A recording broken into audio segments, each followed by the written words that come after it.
आज या पवित्र पावन मंदिरात भूमीमध्ये प्रत्यक्ष स्वामी महाराजांसोबत येण्याचं सौभाग्य स्वामी महाराजांच्या जो परिवार आहे या परिवाराला हे सौभाग्य आज प्राप्त झालं. साधारण 700 वर्षापूर्वीची घटना आहे की स्वामी महाराजांनी संन्यास काशी क्षेत्र स्वीकारला. परत आपल्या जन्मगावी कारंजाला आले आणि कारंजाहून काही दिवसांनी गोदा तटाक यात्रेकरता स्वामी महाराज बाहेर पडले आणि त्र्यंबक क्षेत्रापासून सुरू झालेली गोदा तटाक यात्रा या पवित्र पावन अशा मंदिरात क्षेत्री श्रीमंत नरसिंह सरस्वती स्वामी महाराज हे आले आणि त्यावेळेला इथं माधवारण्य स्वामी हे वास्तव्याला होते.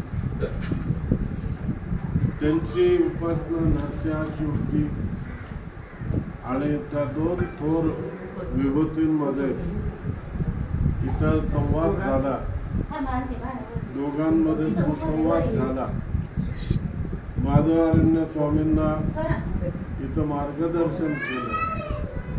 त्यांच्या साधनेकरता त्यांना शुभाशीर्वाद दिले आणि मग स्वामी महाराज इथनं वासर महेश्वर म्हणजेच आताचं बासर या क्षेत्री गेले.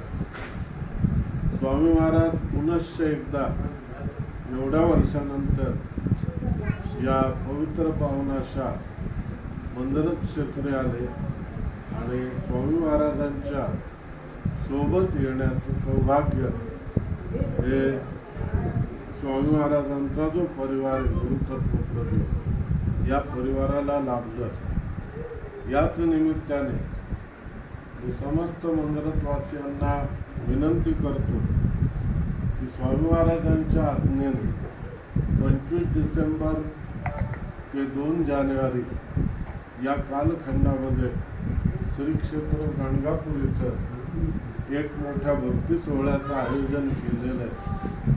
तर या भक्ती सोहळ्यामध्ये आपण किमान 1 दिवस आवर्जून यावर आणि दुसरी मनात उत्कंठा एक इच्छा म्हणून सगळ्यांना विचारतो की माधवारण्य स्वामींचं कारण नंतरचा काही इतिहास गुरुचरित्रात नाही. समजा त्या गावात काही कुणाला जुन्या जाणत्या लोकांना जर माहीत असेल काही तर त्याची माहिती जर मिळाली तर थोडंसं माहिती करता बरं होईल.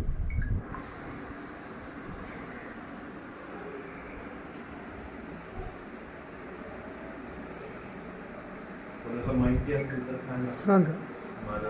हे खूप पुरातन आणि ऐतिहासिक गुरुचरित्रात वर्णन केलेलं हे स्थान आहे. परत या स्थानी स्वामी महाराजांसोबत यायला मिळालं हे भाग्य. तर आज इथून स्वामी महाराजांचा पुढील प्रवास हा पाथरी आणि मानवत येथे मुक्कामी असणार.